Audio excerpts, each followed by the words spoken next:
Bon, merci de venir pour cette conférence qui est absolument indispensable.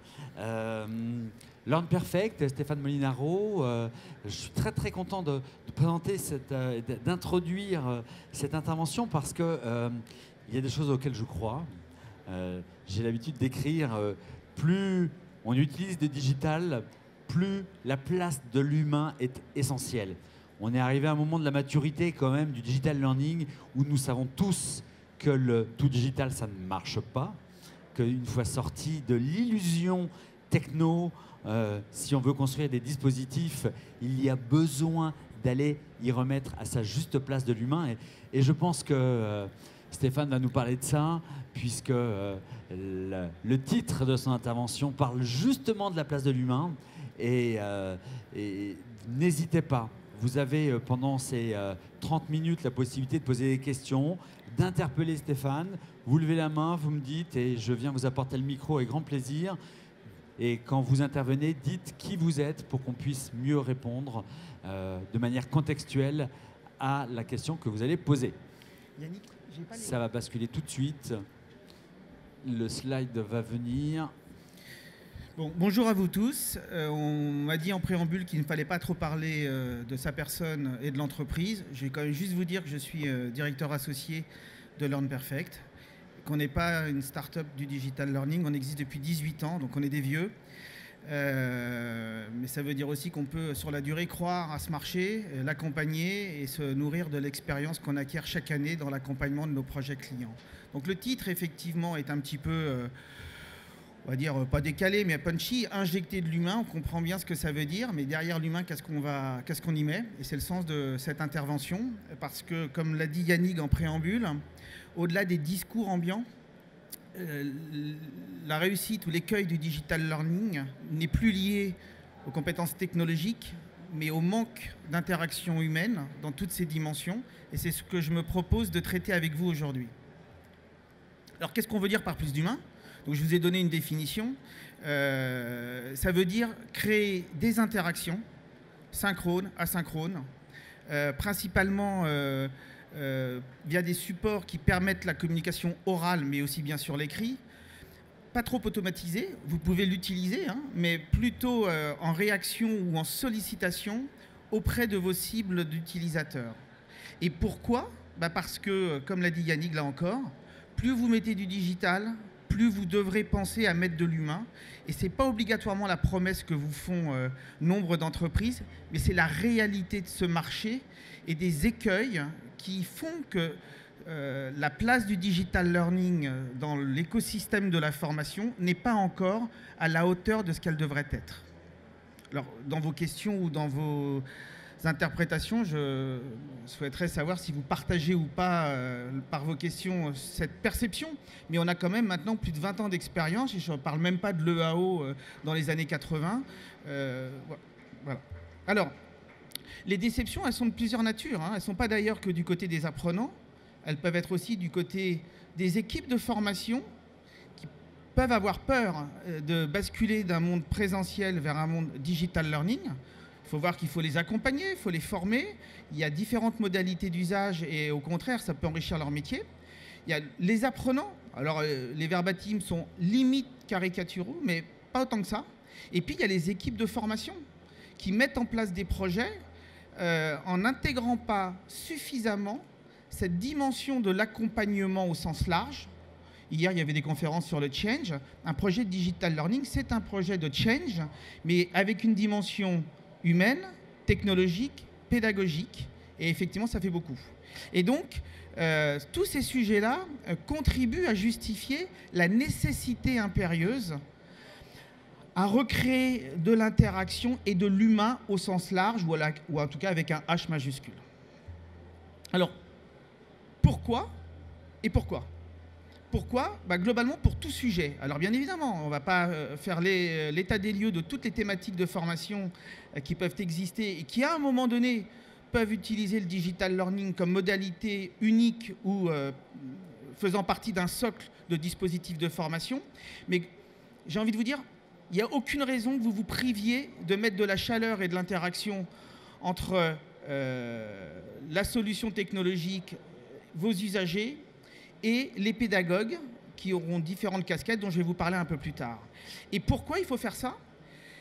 Pour créer ce fameux engagement dont tout le monde parle, qui peut d'ailleurs être traité par d'autres moyens, des supports de communication, des approches décalées, via des applications mobiles, via un certain nombre d'autres leviers, mais cette dimension humaine est indispensable. Ensuite, parce qu'au-delà de la com, il y a l'accompagnement à la prise en main.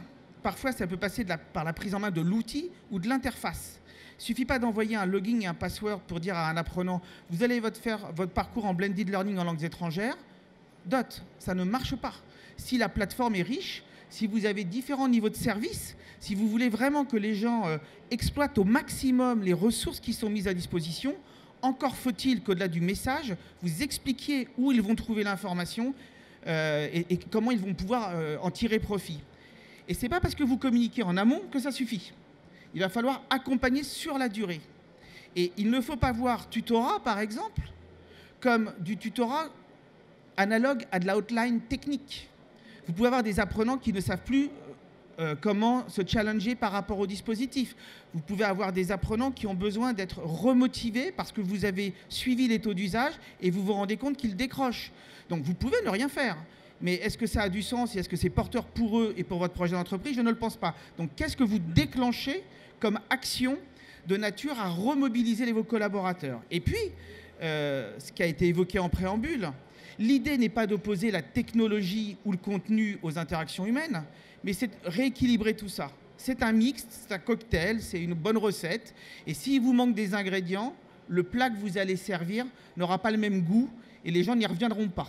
Donc c'est le sens de cette dimension humaine qu'on va qu'on va décortiquer un peu plus, qui est une nécessité, quelle que soit la thématique de formation. Est-ce que c'est avant? Est-ce que c'est pendant? Est-ce que c'est après? Nos expériences démontrent que c'est tout le temps. En amont, plutôt sur de la com ou sur de l'aide à l'appropriation de l'outil. D'accord? Donc là, on est sur la promotion du dispositif, la valorisation de celui-ci, les apports au produit. Il y a différents supports qui permettent ça. On verra ça dans le slide suivant. Mais ça ne s'arrête pas là. Et souvent, les entreprises pensent qu'en ayant fait ce travail-là, elles peuvent passer à autre chose et elles ne s'assurent pas de la mise à disposition de moyens humains ou donc de prestations associées pour accompagner dans la durée ce service. Souvent pour des raisons économiques. Alors après, c'est peut-être pas tout le temps le cas, mais on ne va pas se le cacher. Il y a encore le fantasme du tout techno où si j'ai une plateforme, je mets du contenu en ligne, c'est bon, je fais des économies sur les frais de gestion, sur les déplacements, sur l'hébergement, puisque ça marche chez les autres, je ne vois pas pourquoi ça ne marcherait pas chez moi. Faites l'essai et vous verrez que ce n'est pas aussi simple que ça. Donc avant, c'est indispensable, mais ce n'est pas suffisant. Et pendant, c'est pour maintenir l'engagement. Réactiver si vous voyez que ça ne marche pas, et puis surtout, revenir aux basiques de la formation.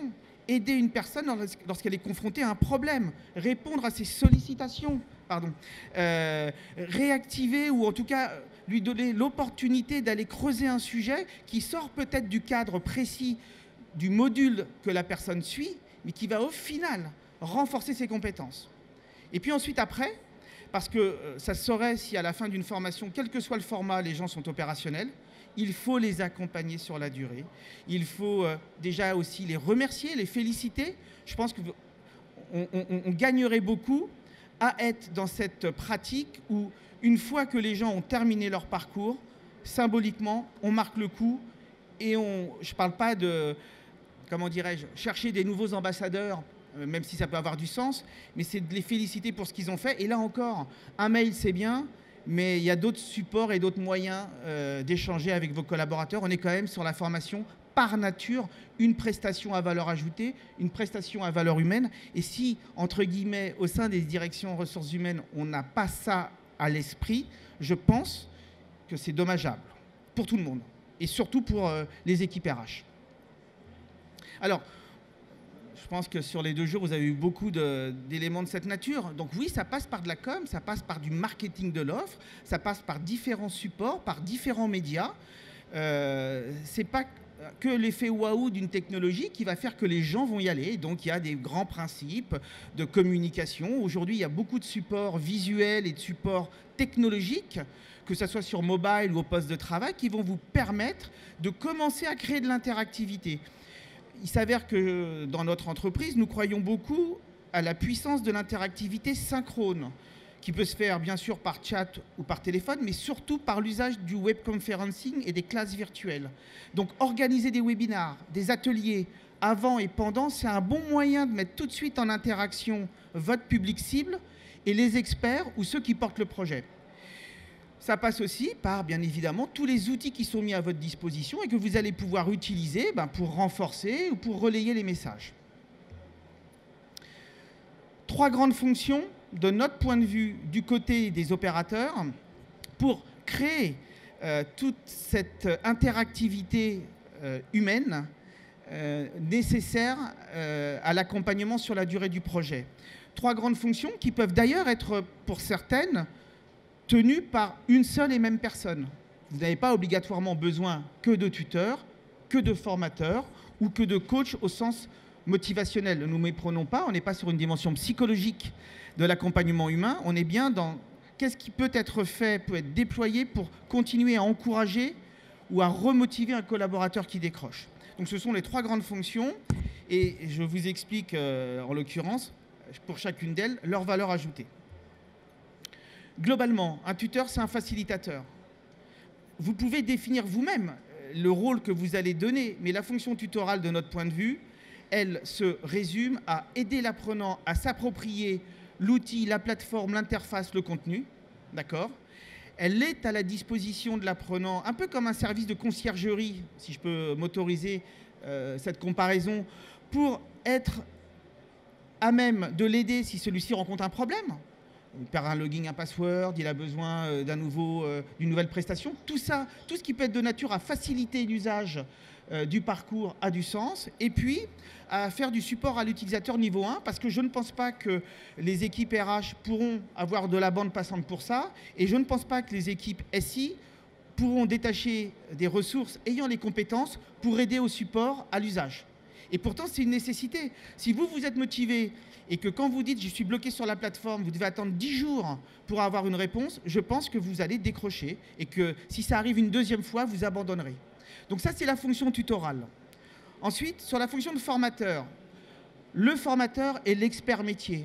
Il peut être un formateur externe, ça peut être un professionnel de votre organisation si vous êtes sur du contenu métier. C'est lui qui est garant des sujets et de la plus-value qu'il peut apporter dans les explications qui sont traitées dans les parcours digitaux. Ça veut dire qu'il est formé à ça, ça veut dire qu'il sait ce que c'est qu'un déroulé pédagogique, un prérequis, il sait créer les scénarios pédagogiques, donc c'est vraiment un travail de conception et d'animation, même si on sait que vous pouvez être un excellent formateur, mais ne pas être un bon concepteur pédagogique. Ce sont aussi des compétences qui sont autres, et ce n'est pas obligatoirement une réciprocité que vous pouvez trouver dans vos équipes. Donc ça, c'est le rôle du formateur, et lui, son objectif, c'est de garantir que les messages et les objectifs que vous avez définis dans les parcours sont bien assimilés au fur et à mesure et d'apporter toute son expertise. Donc c'est un transmetteur, même si aujourd'hui on va dire qu'on va parler de transmetteur coach, un certain nombre de choses comme ça. Globalement, il transmet son savoir et il vous aide à l'acquérir. Et puis cette notion de coach, d'un point de vue motivationnel, surtout sur des dispositifs de formation à distance, son rôle consiste à garantir l'usage sur la durée. Ça veut dire de la traçabilité, non pas pour fliquer, mais simplement pour comprendre qu'il peut y avoir un décrochage et qu'est-ce que je déclenche comme action, comme intervention sous différents médias pour pouvoir conserver tous les gens dans le wagon et pas en laisser au bord de la route. Et puis, bien évidemment, apporter cette dimension d'encouragement pour ceux qui réussissent et qui vont bien au-delà du sujet, parce que c'est tout l'intérêt aussi, c'est pas de rester cantonné à ce qui a été prévu si vous pouvez apporter plus. Les interactions, elles sont de plusieurs natures. Pour faire simple, elles peuvent être formelles ou informelles.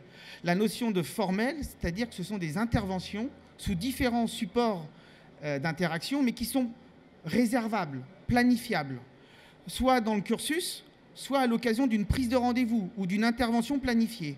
Mais il y a aussi l'informel. Et l'informel, ça veut dire la possibilité, justement, par le tuteur ou par le coach, d'intervenir dans le parcours alors que ce n'était pas prévu, pour apporter un message qui va bien, pour encourager, pour dire qu'on est là, pour dire est-ce que vous avez besoin de faire un point avec vous parce que peut-être que vous rencontrez un problème et il faudrait que j'en sache un peu plus pour vous aider à continuer dans votre parcours d'apprentissage. Donc ce sont ces deux grands types d'interventions qui se font tout du long et qu'on pourrait même imaginer a posteriori, qui ont du sens et qui sont symbolisés dans ces trois fonctions de tutorat, de formation et de coaching. Et puis vos experts, soit vous les avez en interne et vous les impliquez dans le projet et vous allez définir avec eux leurs interventions. Là encore, vous pouvez faire du 100% à distance. Les outils collaboratifs synchrones le permettent sans avoir besoin de se regrouper physiquement. Mais vous pouvez aussi le faire. On a des clients qui font ce qu'on appelle des learn and lunch. C'est pas con. À l'occasion du déjeuner, il faut intervenir un expert de l'entreprise qui va, de manière informelle, mais formelle parce que ça a été planifié, discuter du sujet du moment autour de collaborateurs qui sont inscrits dans le parcours. Ce caractère un petit peu convivial, ce n'est pas le fruit du hasard. Et on va répondre, il va répondre à vos questions et vous apporter un complément de valeur ajoutée. Et puis surtout, dans ces sujets-là, dans ces types d'interactions, je pense qu'il y a deux éléments à avoir vraiment à l'esprit. Cette notion de réactivité et d'interactivité. Si vous répondez 10 jours après, vous perdez tout. Donc il faut avoir de la bande passante, il faut avoir les outils, mais c'est super important. Et puis cette notion de communication, j'allais dire chaleureuse, orale, parce que la voix, ça fait passer bien plus de choses que l'écrit. Même si on sait qu'aujourd'hui, le poids de la communication écrite, alors Orthodidacte, qui est un de nos partenaires, vous dira pas le contraire, a pris plus de dimensions que l'oralité. Mais est-ce qu'en formation, on peut se passer de ces interactions orales? Nous ne le pensons pas. Et donc, il y a des outils très simples, qui ne coûtent pas une fortune, qui le permettent. Les outils, globalement, deux types d'interactions. Je vous ai dit formel, informel, et ensuite, interaction synchrone, asynchrone. Alors nous, on privilégie le synchrone. Ça a un coût. Ce n'est pas tant le coût de la techno, mais c'est le coût du people, des gens qui vont être là pour interagir et dont on sait que dans le projet, il y a une ligne pour la fonction tutorale au sens large, ce qui n'est pas toujours le cas. Donc là, vous avez aussi un rôle à jouer pour défendre un budget, pour expliquer ce qu'il faut faire pour que le projet marche. C'est comme si vous disiez « je déploie une solution digitale, mais je ne prévois pas un plan de com ». Vous risquez de faire des économies sur le projet, mais vous risquez d'avoir un taux d'usage très décevant. Est-ce que c'est l'ambition du projet ? À vous de voir. Donc sur les outils synchrones, bien évidemment, des choses très simples. Un chat, un téléphone, mais aussi les outils de la classe virtuelle. Vous pouvez faire de la visio-assistance, vous pouvez faire des ateliers thématiques, vous pouvez faire de la formation ou des webinars, et tout ça va participer à cette interaction entre les experts et les usagers, les apprenants. Et puis sur la synchrone, clairement, le mail, le forum et tout ce que vous pouvez mettre autre à disposition. Alors je ne vous parle pas du social learning, mais bien évidemment, c'est un levier supplémentaire pour des grandes organisations généralement, ou en tout cas selon la nature de la thématique, qui peut venir enrichir le sujet. Alors le parcours idéal, que ce soit dans le cadre du CPF, que ce soit dans le cadre du plan de formation, globalement, vous avez une entrée dans le programme et vous avez une fin dans le programme. J'ai voulu symboliser là les différentes étapes entre la communication, l'accès à des ressources, des focus formels de formation ou d'assistance selon que cela soit planifié ou selon que votre utilisateur ait besoin et vous sollicite soit de manière asynchrone, soit de manière synchrone parce qu'il a besoin d'un complément de formation ou il a besoin d'une aide. Et puis, bien évidemment, cette notion de bilan en fin de parcours parce que ne vous privez pas de savoir si ce que vous avez mis en place a été un succès ou pas. Et surtout de savoir comment vous allez pouvoir capitaliser sur cette expérience pour le coup d'après. Parce que ce n'est pas normalement un one-shot, et selon votre niveau de maturité, vous auriez tort de considérer qu'une fois que ça s'est fait, on n'en parle plus, alors que justement, ça peut être un excellent moyen de continuer à renforcer la proportion du digital versus le présentiel sans jamais opposer. C'est un point super important. Le débat n'a pas de lieu entre présentiel et distanciel, entre synchrone asynchrone, entre contenu sur étagère, contenu e-learning et prestations additionnelles. C'est cette mixité des dispositifs qui rend les opportunités et ce métier passionnant À vous de savoir construire la recette qui va bien ou le mur qui va bien avec ces différents Lego. Voilà. Cette notion de tutorat et de coaching est pour moi indispensable et je persiste à penser que le marché n'est pas à la hauteur de ce qu'il devrait être, toujours parce que on nous fait croire, au sens large, qu'il suffit de mettre des bons contenus bien designés avec un plan de com, pour faire simple, pour que vous créiez les conditions d'un engagement durable, surtout sur des parcours qui peuvent être longs. C'est pas pareil d'engager un collaborateur sur une thématique métier qui va durer 3 semaines ou 1 mois, que d'engager vos collaborateurs sur un parcours certifiant ou sur un parcours en langue qui va nécessiter 6 mois, 1 an, voire plus de formation. Et comme nous, on est plutôt sur ces thématiques longues, cette expérience que l'on vit dans le cadre des parcours CPF ou du plan de formation nous a permis vraiment d'affiner ce modèle-là. Alors, je ne sais pas s'il y a des gens qui ont lu La Formule de Dieu, mais c'est un super bouquin. Bon, je ne vais pas vous en parler, parce que je ne sais même plus qui est celui qui l'a écrit, mais c'est extraordinaire. Mais la formule parfaite, pour nous, c'est ça. C'est avant tout de l'humain, bien évidemment de la pédagogie, avant, pendant, enfin, globalement, allez, on va dire autant. La techno, oui, il en faut, mais c'est un moyen. Ne vous trompez pas d'enjeu. C'est un moyen. Mais posez-vous bien les bonnes questions. Quand je vous dis back to the basics, c'est vraiment la réalité.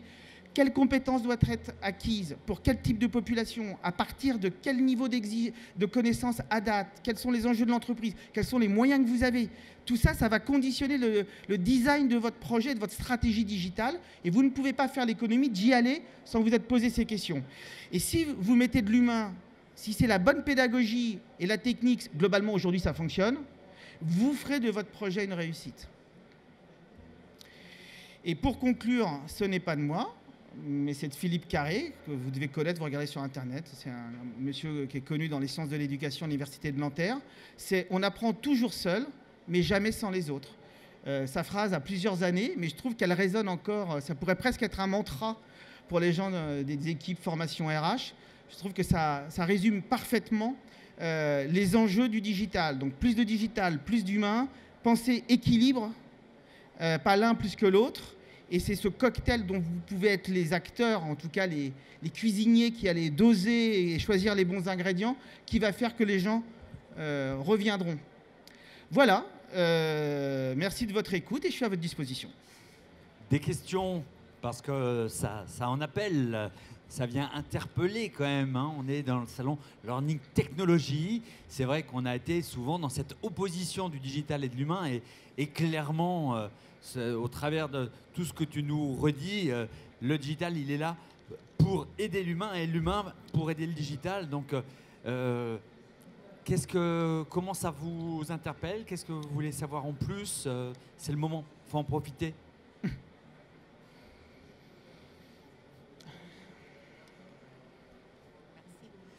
Merci beaucoup. Moi, ça ne m'interpelle pas au sens où je pense monsieur l'imaginait, mais ça me rassure beaucoup parce que je fais partie d'une génération de formateurs, consultants, responsables de formation. J'ai fait plusieurs métiers et j'ai toujours trouvé cette mixture, ce mixage comme une évidence. Alors donc, je suis ravie. Je reviens en France après de nombreuses années passées à l'étranger. Je suis ravie de vous avoir entendu et d'avoir constaté qu'on revient des excès technologiques et on revient à l'humain. Merci. Merci. C'était juste une remarque. Ok, c'est gentil. Alors, moi j'ai une question. Tu as parlé à un moment donné, justement, et j'aime beaucoup cette phrase de Philippe Carré. Moi, je vais encore plus loin en disant on apprend avec et par les autres. Cette dimension du social learning que tu as évoquée à un moment donné, on aurait pu la développer encore plus. C'est vrai que tu as fait le choix dans cette présentation de parler de la posture de l'ingénierie de formation, de l'organisation du dispositif et pas tant de l'ingénierie pédagogique en termes de social learning. Et c'est vrai que je pense que ça vaut la peine de pouvoir aller remettre un focus, mais ça pourrait être un thème en tant que tel. Oui, c'est ça. Je pense que c'est un thème en tant que tel. Il y a beaucoup à dire là-dessus. J'ai plutôt préféré axer cette demi-heure d'intervention sur des choses plus classiques, plus basiques, mais extrêmement efficiente où vous gardez l'opportunité de gérer ce qu'il faut faire et d'activer ou pas. Sur la dimension social learning, on est sur des configurations via de la techno, mais une implication des collaborateurs et en tout cas du réseau qui nécessite, je pense, un atelier à part entière. Et troisième dimension, comme ça on aura fait tout le tour de l'horizon, c'est la dimension d'ingénierie de formation sur du blended learning, donc sur comment aller faire coexister des modalités de formation présentielle et de formation digitale. Et là, on est dans, là aussi, la façon d'aller réintroduire de l'humain avec de l'événementiel, avec de l'émotionnel, avec tous les apports de la formation en face à face, bien sûr, versus, et non plus justement versus, mais plus le digital. Et là aussi, on pourrait en faire une conférence complète. Assurément. Oui, tout à fait. Je suis 100% d'accord avec toi. Le blended, qui n'est plus le terme à la mode, maintenant on parle de digital learning, c'est-à-dire qu'on a une capacité à créer un vocabulaire extrêmement marketé sur pourtant des fonctions, des métiers et des usages qui ne sont pas toujours aussi novateurs que ça. Il y a un monsieur qui voudra poser une question. Mais oui, c'est une réalité. Le blended, c'est de la multimodalité. Ce n'est pas que présentiel, distanciel. Ce n'est pas que synchrone, asynchrone. C'est une myriade de possibilités. Et quelque part, plus vous allez laisser l'opportunité à vos apprenants de sélectionner ce qui crée chez eux le plus d'appétence pour rentrer dans un parcours digital, plus vous avez gagné. Pourquoi imposer une modalité dictée? Je peux comprendre que vous ne pouvez pas tout offrir, mais vous pouvez parfois faire du choix et avoir plusieurs portes d'entrée sur une thématique et laisser l'opportunité à une personne de choisir par où il veut rentrer dans le dispositif. Oui, merci. Nicolas Claudel, je suis responsable de la formation chez Sirius Factory. J'ai une question pour revenir sur un point qui m'a interpellé tout à l'heure. Lorsque vous avez séparé 3 catégories d'accompagnateurs entre les tuteurs, les formateurs et les coachs, j'ai une question par rapport à l'infrastructure qu'il faut dans une entreprise ou lorsqu'on a une structure externe pour accompagner efficacement un dispositif de formation. Parce que lorsqu'on pense à il faut un certain nombre de tuteurs, il faut un certain nombre de formateurs, il faut un certain nombre de coachs, combien en faut-il en général pour accompagner une population d'employés ? Alors, je crois avoir précisé que je dissociais la notion de la posture, en tout cas du rôle de chacun des contributeurs, en précisant bien qu'il était possible qu'un collaborateur ait 2 casquettes. Donc, vous n'avez pas une nécessité impérieuse à segmenter de manière aussi rigide, j'allais dire, le tuteur, le coach et le formateur. Première réponse. Deuxième réponse, je ne peux pas répondre comme ça parce que tout va dépendre de la nature du sujet que vous souhaitez traiter. Est-ce que vous l'externalisez? Est-ce que vous l'internalisez? Et qu'est-ce que vous allez vouloir conserver en interne, considérant que c'est de la valeur ajoutée? Et qu'est-ce que vous allez vouloir éventuellement faire supporter à des opérateurs externes? Parce que soit vous ne savez pas le faire, soit la valeur ajoutée ne justifie pas, ou vous n'avez pas les ressources. Voilà, donc c'était ça le sens de cette dichotomie, enfin pas de dichotomie, mais segmentation des postures qui se designent. Après, par contre, oui, vous devez prévoir un budget, et ce budget, c'est soit des ressources, un peu de techno, et c'est les ressources internes, soit c'est des ressources que vous allez acheter à l'extérieur. Oui, alors ma question posait sur, se portait précisément sur quel est le temps idéal qu'on doit passer avec un apprenant en accompagnement. C'est-à-dire que vous avez des gens qui vont être des tuteurs internes, externes, etc. Mais sur un parcours de formation, quelle est la durée que l'on doit passer avec lui? Vos questions ne sont pas simples parce que, en fait, elles dépendent vraiment de la culture de l'entreprise, de sa maturité autour du digital learning. Est-ce que vos collaborateurs... Alors, vous êtes un opérateur de serious game et vous êtes un pure player, donc vous comprendrez aisément que je ne peux pas donner un ratio, mais j'ai envie de dire, oui, il faut prévoir du budget et peut-être que c'est 5-10%, ou en tout cas 10% du coût d'investissement du projet que vous devez consacrer à ça. Voilà. Je préfère fonctionner en budget sur une base 100 que vous dire. Alors je peux vous le dire, si, en bureautique, voilà, sur un parcours de 10 heures, il faut peut-être prévoir entre 2 heures et potentiellement 4 heures. Donc le reste, on le fait en e-learning et après le reste, on le fait en visio, par exemple. En langue, ça va dépendre. On a des gens qui font que des cours en visio et d'autres qui vont faire du digital avec, sur un parcours d'un an, potentiellement 20 ou 30 heures en anglais. Et puis, si on sait qu'on met entre 5 et 10 heures d'accompagnement formel par des séquences de formation, on va créer l'engagement. Si on doit rajouter le tutorat, ça va dépendre si on est en sollicitation, en réception ou en émission d'une sollicitation à l'endroit de l'apprenant. Voilà. J'ai un peu de mal à vous répondre de manière catégorique, mais la philosophie, c'est ça. Merci beaucoup Stéphane. Learn Perfect, stand B50, si vous voulez en savoir plus et continuer le dialogue, c'est l'heure de laisser libre pour la prochaine conférence. Merci beaucoup. Merci à toi. Merci à vous.